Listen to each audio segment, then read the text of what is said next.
দক্ষিণ চব্বিশ পরগনার জয়নগর বিধানসভা কেন্দ্রের হরিনারায়ণপুর অঞ্চলে তৃণমূল কংগ্রেসের অঞ্চল সভাপতি সফিউদ্দিন মোল্লার উদ্যোগে আজ সকালবেলা এক বর্ণাঢ্য শোভাযাত্রার মাধ্যমে প্রার্থী পরিচিতি কর্মসূচি অনুষ্ঠিত হলো। এই কর্মসূচির নেতৃত্ব দেন তৃণমূল কংগ্রেস নেতা জিয়া খান।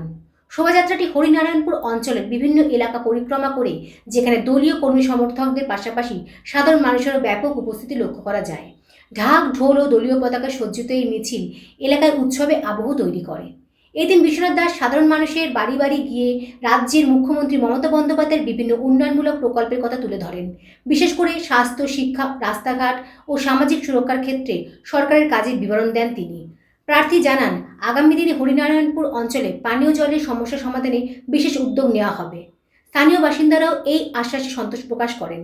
এই শোভাযাত্রার মাধ্যমে তৃণমূল কংগ্রেস প্রার্থী বিশ্বনাথ দাসের জনসংযোগ আরও মজবুত হলো বলে মনে করেছেন রাজনৈতিক মহল।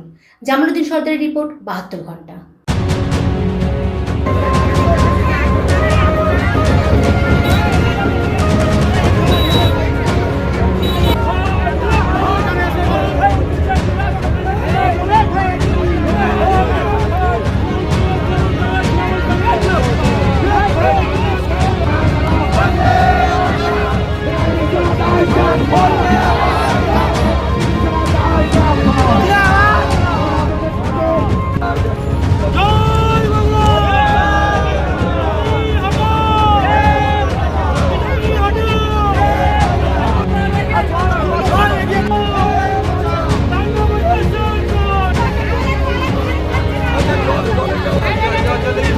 দেখুন, এটা কেন্দ্রের সরকার বন্ধ করে দিয়েছে জল জীবনের টাকা।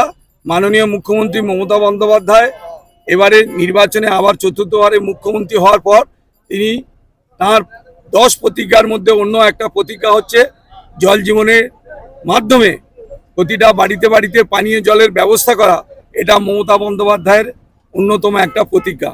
আর আমি বিধায়ক হিসাবে আমার একটা প্রতিজ্ঞা, যে প্রতিটা বাড়িতে বাড়িতে যাতে ডিসেম্বর পর্যন্ত পানীয় জলের ব্যবস্থা হয়, তার জন্য সরকারের কাছ থেকে যা দাবি আদায় করে এনে আমি আমার এলাকায় পানীয় জলের ব্যবস্থা করে দেবো আগামী ডিসেম্বরের মধ্যে প্রতিটা বাড়ি। কতটা লিড দেবেন? হরিনারায়ণপুর অঞ্চলের মধ্যে যা আজকে জনজোয়ার হয়েছে সেই হিসাবে আমরা টোটাল জয়নগর বিধানসভায় মোটে 60,000-এর উপরে বিধানসভা ভোট লিড হবে। জয়নগর বিধানসভা দাদা, কোথা থেকে কত দূর পর্যন্ত মিছিলটা হলো এবং কত মানুষ ছিল আজকে? আজকের মিছিলটা হয়েছে গোড়েরহাট রথতলা হইতে রহিমের মোড় পর্যন্ত। মিছিল যে হয়েছে তাতে অন্তত 10-12 হাজার লোকের সমাগম। আপনাদের আগে কি পরিবার ছিল আর এখন কি হয়েছে? রাস্তাঘাট পরিবর্তন কতটা আপনাদের চোখে? উন্নয়ন কতটা? মানুষের কাছে কি তুলে ধরবে? আমাদের আগে উন্নয়ন হয়েছিল, কিছু উন্নয়ন বাকি ছিল, সেটা এই ভোটের আগে সম্পূর্ণ করা হয়েছে। রাস্তাঘাট, ড্রেন, কল, লাইট, আমার পাড়া আমার সমাধানে দিদি যে প্রতি বুথকে 10 লাখ করে টাকা দিয়েছিল, আমাদের মোটামুটি কমপ্লিট। শুধু কিছু জায়গায় জলের একটু সমস্যা আছে, সেটা আজ বিধায়ক বলে গেছে, জলের ভোটের পরে সে জলটা কমপ্লিট হয়ে যাবে, সমস্যা থাকবে না। আগামী দিনে আর কি কি উন্নয়ন হলে আপনাদের এলাকা আরো একটু ভালো হয় আপনাদের চোখে? আমাদের চোখে আমার বিধায়ক সাহেব যা উন্নয়ন করেছে, আমার পঞ্চায়েতের প্রধান যা উন্নয়ন করেছে, আমার জেলা পরিষদ মেম্বার বলি বা অন্য প্রত্যেকটা পঞ্চায়েত সমিতির সভাপতি বলি, যা উন্নয়ন করেছে, আর আগামী দিনে 5 বছর উন্নয়ন করার আমাদের জায়গা থাকবে না। রাস্তাঘাট দিন ভোটে লিড দেবেন আপনাদের অঞ্চল থেকে? 60,000 ভোটে লিড দেবো। আমাদের অঞ্চল থেকে আমরা 5,000 ভোটে লিড দেবো।